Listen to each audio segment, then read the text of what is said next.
Aliás, escavação é o que mais tem nessa região aí, né? Sim, todo o tempo Sempre. se fazem escavações arqueológicas. Tem que pensar que as escavações arqueológicas em Jerusalém começaram a partir de 1967.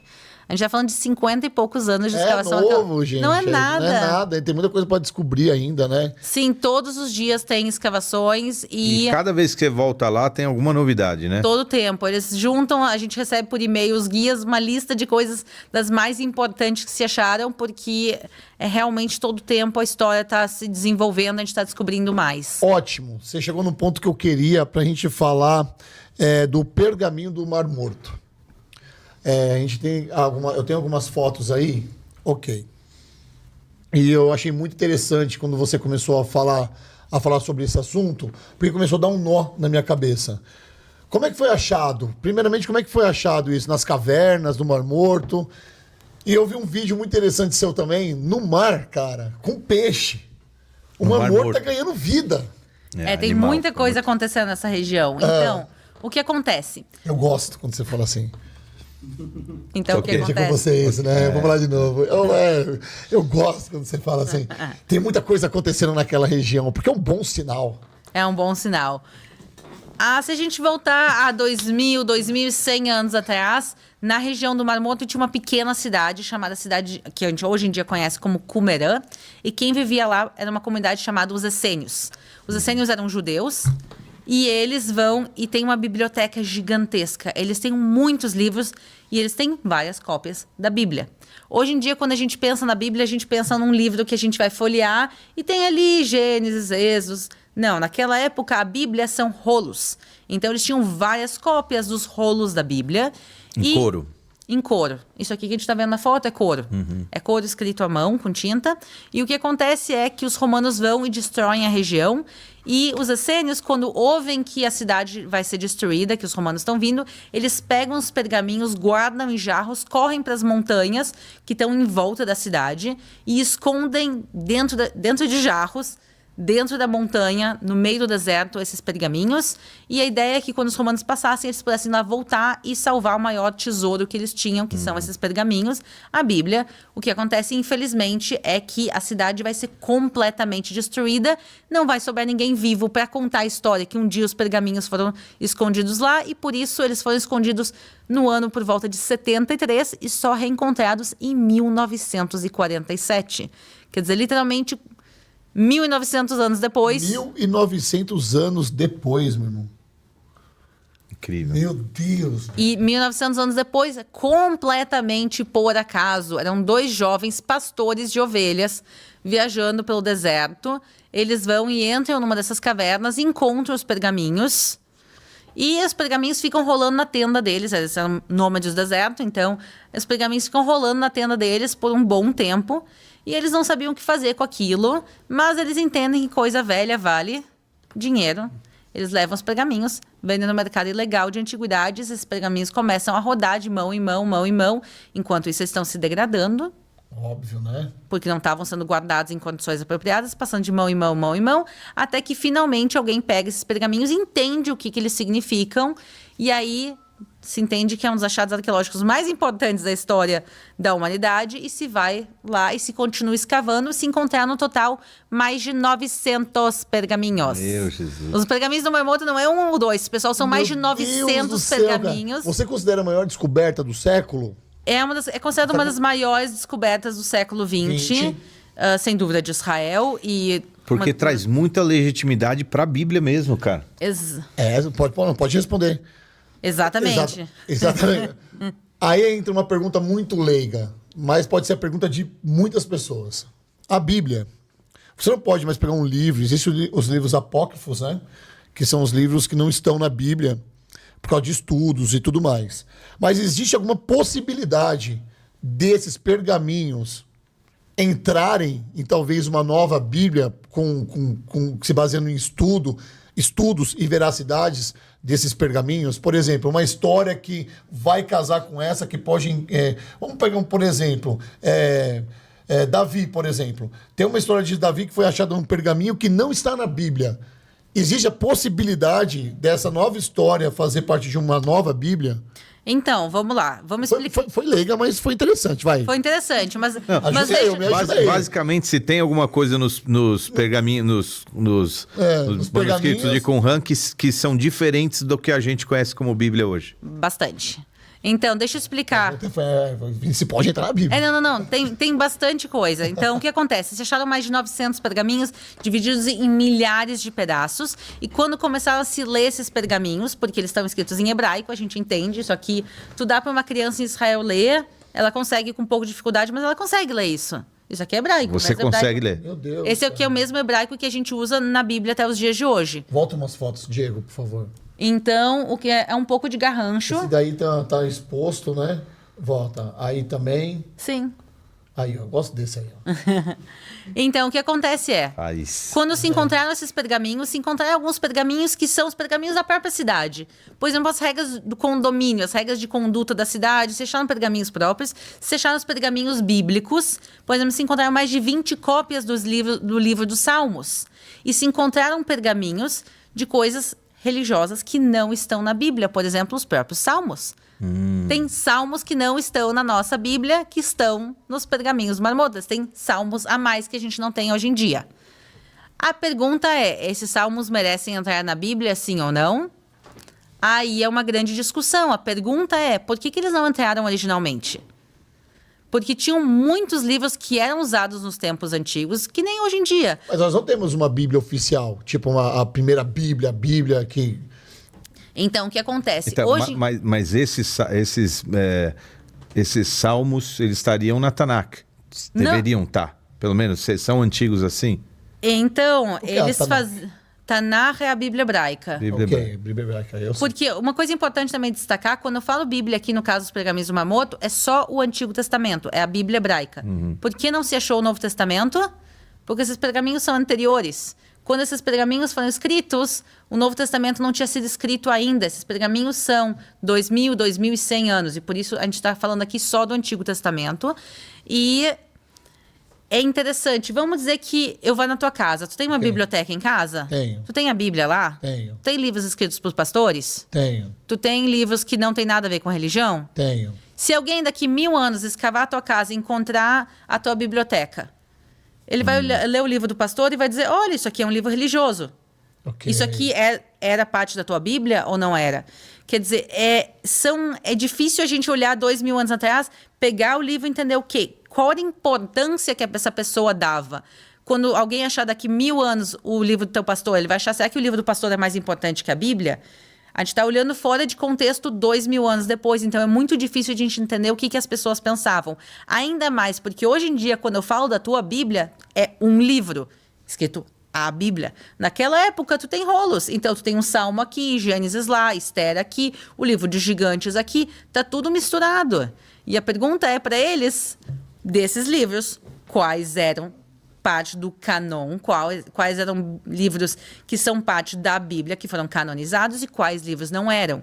Então, por muito tempo, a Bíblia foi muito mais fluida, porque os livros entravam e saíam. Então, a grande discussão é desses livros, quais eles podiam considerar sagrados ou não. Por exemplo, um livro que não é bíblico é o livro de Enoque. Não sei se vocês já ouviram falar, mas... Tô com ele, a minha pergunta tá aqui. O que eu olhei pra cara do Kiko ali, do Bruno, nosso produtor, porque na hora que você falou o livro dos gigantes, eu olhei pra cara dele e falei, ó, não tem essa pergunta, Então, o livro de Enoque é um livro apócrifo, quer dizer, ele não está na Bíblia, mas é um livro que foi considerado por muito tempo muito importante dentro das comunidades judaicas. Tem cristãos até os dias de hoje que leem e estudam Enoque. Enoque é um livro que fala de como os gigantes surgiram no mundo. Tem uma série de coisas extremamente místicas dentro desse livro. E o livro dos gigantes é um complemento ao livro de Enoque. Porque são histórias muito parecidas. Os gigantes existiram. Os gigantes, a gente acredita pela Bíblia que eles existiram. A pergunta é como eles surgiram, quem eles eram, por que eles desapareceram. Tem uma série de coisas que a gente tem dúvidas. O livro de Enoque tenta explicar a parte dessas coisas, que falam da relação de anjos com humanas, e aí surgem os gigantes, e não todo mundo aceita o livro de Enoque. Quando eu faço no canal, eu fiz um canal falando da história de Enoque, não de Enoque especificamente, mas a história dos anjos com humanas, muita gente diz, olha, isso aqui não é bíblico, porque o Novo Testamento nos conta que anjos são assexuados. Só que a gente tem que lembrar que isso está no Novo Testamento. E esse pessoal não tinha o Novo Testamento, eles tinham só o Antigo. Então, para eles, talvez os anjos não fossem assexuados, talvez fossem. E o livro dos gigantes é um complemento ao livro de Enoque, que era usado naquela época. Mas também a gente tem que lembrar que isso é uma biblioteca. Se eu for na tua casa daqui 1000 anos e ver a tua biblioteca vai ser diferente da tua. Sim, especialmente porque os judeus, eles gostam muito de deixar o registro dos estudos sobre aquilo. As Mishnás, que são basicamente as discussões rabínicas, assim. Exatamente, a gente tem discussões rabínicas escritas, mesmo quando a conclusão se acredita estar errada. Registra lá. Registre lá, porque é importante, porque a discussão é válida. Por mais que 2 rabinos discutiram e tem um rabino que dá uma opinião gigantesca e no final se chega à conclusão que está errada, se deixa essa discussão. Então, é muito interessante porque a gente pega os pergaminhos do Mar Morto e a gente diz, ok, eles liam esses livros. Sim, eles liam esses livros. Eles acreditavam que esses livros estão certos, estão errados. Eles consideravam esses livros como parte da Bíblia deles ou não. E também, essa é uma cidade judaica, que é uma comunidade específica, a comunidade dos essênios. Os fariseus, mas talvez não lessem esses livros. Eles eram especializados em replicar a Bíblia? Eles tinham, sim. Quando a gente achou nas escavações arqueológicas, a gente achou a sala dos escribas, que era uma sala gigantesca, usada e dedicada a estudos e principalmente a escrita de livros bíblicos. Porque, pessoal, a gente não tem o livro de Isaías original, a gente não tem o livro de Enoque original, a gente não tem Gênesis original. O livro foi escrito, foi entregue a alguém, essa pessoa copiou, que a gente tem a cópia da cópia da cópia da cópia.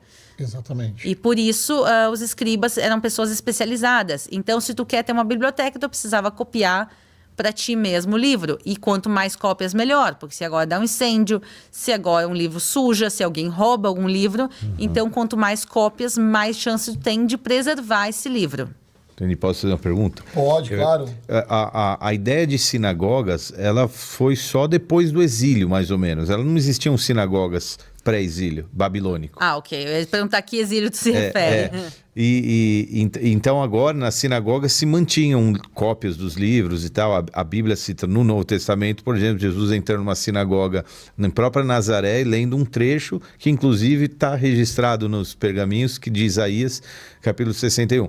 Então, mas antes não. Quando o templo foi destruído, 586 a.C., que eles foram para a Babilônia, praticamente perdeu-se tudo o escrito que vinha antes. Não, tinham cópias. As cópias não eram guardadas em sinagoga, mas, por exemplo, os próprios sacerdotes podiam ter suas cópias nas suas casas. Para sua própria leitura. Para sua própria leitura. Tinham, por exemplo, comunidades judaicas espalhadas e que não todo mundo tinha acesso ao Templo de Jerusalém. Então, a gente imagina que sim, tinham cópias espalhadas, mas não em tanta grande quantidade. Então, pode ser que livros se perderam ao longo da história. Livros que não eram canônicos, que acabaram se perdendo por terem menos cópias e porque, infelizmente, Israel sofreu tantas guerras e foi destruído tantas vezes, que muita coisa acabou se perdendo ao longo da história. Muitas vezes, né, cara? Muitas, cara. Meu Deus do céu. Haja guerra. Haja guerra. Eu quero, antes de você passar para a próxima foto, eu assisti inteiro, cara, e eu me debrucei para assistir você falando do tabernáculo. E foi muito especial assistir esse episódio do Tabernáculo, porque nós tivemos um congresso no Bola de Neve, lá de Guarulhos, e o Marcinho, ele tem essas coisas de teatro, assim, ele gosta, né, cara? Ele se aprofunda no negócio e não tem quem tira ele desse negócio, né, Rony? Ele falou, vamos fazer o tabernáculo. Ele começou a fazer e nós criamos um tabernáculo na nossa igreja. Eu quero te mostrar um pouco do que foi isso aí, passando agora. Começa aí. Então vamos lá, eu vou passando as fotos, o Marcinho vai explicando. De incenso. E vai explicando e a gente vai conversando sobre isso. Algumas coisas a gente não conseguiu fazer nas dimensões assim, que a gente estima, porque aliás, eu ia te perguntar, o côvado era uma medida que ela pode se variar um pouquinho, né? Exatamente. O côvado, que é a medida da Bíblia, ela é do cotovelo à ponta do dedo médio. No côvado do Rodolfo. Agora... Ia ter 5 metros de côvado. Por exemplo, o meu côvado com o dele já é um pouco diferente, né? Exatamente. Por isso é o côvado médio. Então, se pegava uma pessoa de estatura média da época, se calcula que o côvado era 48 centímetros. É do cotovelo à ponta do dedo? Do dedo médio, sim, o dedo mais alto. Daqui até aqui. Exatamente. Entendi. Depois pega uma régua e vê se tu é a altura média dos tempos bíblicos. 48. 48. Tem uma fita métrica aí? Não tem, né? Aquela... Tem? Tem o treino. Traz a pena aí, velho, por favor. Na produção. O teu vai ter, hein? côvado vai ter uns 57. Eu acho que o meu côvado vai ter 54. Você já mediu o teu, não? Não, mas eu tava no tabernáculo, eu tava fazendo umas medidas e o meu faltava um pouquinho. Então, talvez eu seja um pouco menor que o côvado Pera aí, médio. e presta O aqui. meu vai ter 40. Vai tocando aí, Marcinho. Pera aí, vou O meu vai ter 40. Bom, e a gente... Primeiras Vai lá, damas. vai Primeiras Ó, damas. agora eu vou descobrir se eu tenho um côvado ou não. Meio côvado. Vamos lá. Daqui, aqui, né? Mano, 45, velho. O dela, qual que é o normal? 47? 48. 48, faltou 3. Faltou 3, mas Tá faz... bom, pra você tá bom. Mas faz sentido, porque o côvado era a medida do braço dos homens daquela época. Ótimo, não. Você tem uma porrada aqui, vai que vai, hein, Se cara. medir meu marido, provavelmente vai dar 48. Olha aí, você foi bem pra mulher. Passou no cômodo, passou. Toca Ok, aqui, o que toca que eu- aqui. Boa, valeu. Bora. Vou lá no Marcinho agora. Meu côvado vai ser 40... O teu deu 44? O dela 45. Dela deu 45, meu irmão. Vamos lá. Qualquer coisa eu roubo um centímetro. Tá bom. 44, mano. 44, Porque velho. é homem, é parecido, né? 44. Alice é maior que eu, né? Essa Faz mais aí, nova. Deixa eu ver o teu. Agora os 60 centímetros de côvado. Eu falei 54, hein? Vamos lá. Daqui Tá até pegando meu aqui. bíceps, hein? 52. 52. 52, tá Bom, vendo? tá todo mundo na média Se aqui. somar os Então três a média dividir, daquela época era alguém... É que você... Agora Você é ia- meu bíceps. Você ia estar... Você ia estar no livro de Enoque, você ia estar em outro livro livro. de Enoch, né? Diego, o Kiko, pega aqui, por favor. Livro de Enoch.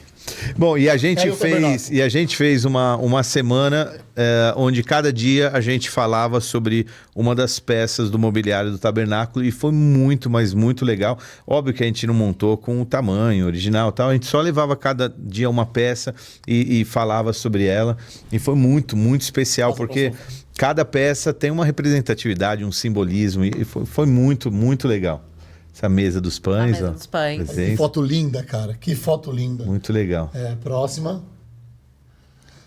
Essa foto é uma foto especial, porque uma dessas pessoas na foto já está com Deus, já está na glória, que é o nosso seu Zé, que está aqui. Deus E ele foi recolheu um ele. dos sacerdotes no nosso culto. É. Esse candelabro, a gente não existe uma medida dele, né? Não existe medida dele. Então cada um cria de acordo com, né?